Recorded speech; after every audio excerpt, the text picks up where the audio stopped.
All right, guys, so today we got a little something in. We have our decibel meter, and we're gonna check the M5. Actually left it out last night, which is rare.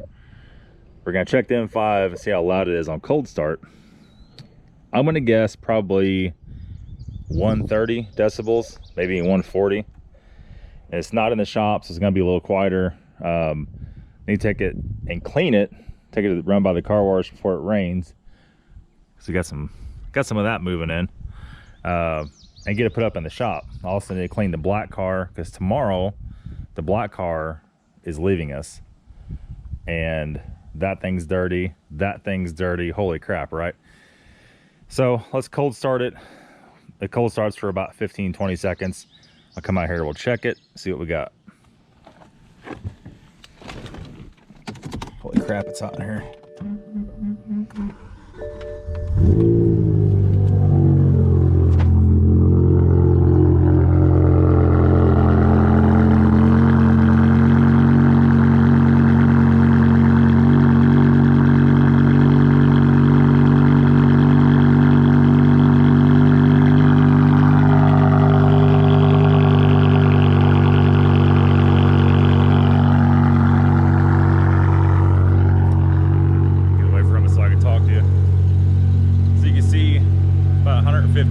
Holding it closer, about 2 feet away from the pipe, but only 103, 104.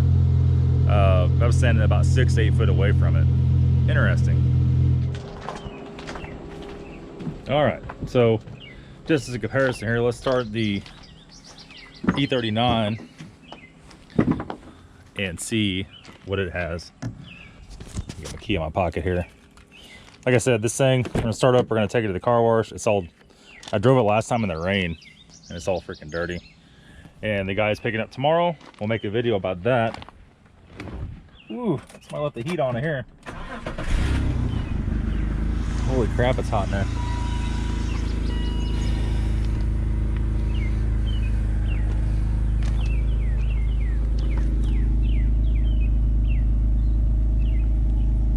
About 65.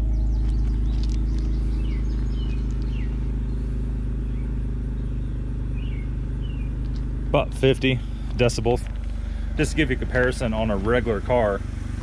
And then you go over the hood, this thing's actually pretty cool.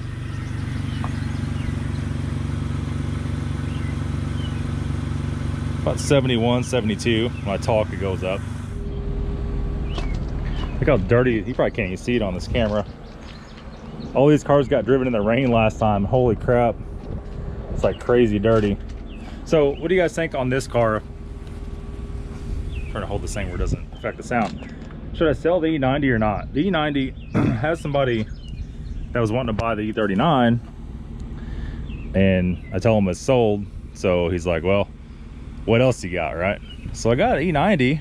I'm not sure, let's say too much about it. I'm not sure if we want to sell it, but we're missing on this car, missing the squirter covers. I couldn't find those easily. E90's got a bunch of different models of those. This car has check engine light on for the catalyst, because we haul the catalytic converters. If I keep it, I'll go ahead and put the spacers on there. That'll fix that.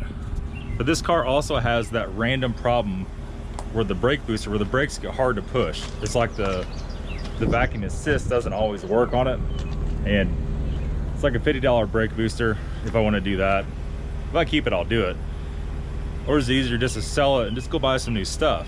You know, we're getting down, we got some room in the shop, probably buy some new cars pretty soon. So I don't know, let me know what you guys think. Just kind of one of those days today.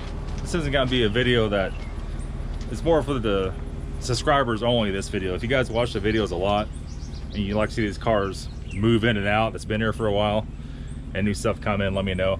Give me also some new ideas. What else you want me to get? I think any more, we'll buy stuff for the channel, no doubt. But it's kind of has to be something that I want, not just buy just to make videos on. Kind of over that. So let me know. It doesn't have to be a BMW. If you guys want to buy something else, just let me know, put in the comments. That's gonna be it. Thanks for watching. We'll talk to you guys tomorrow.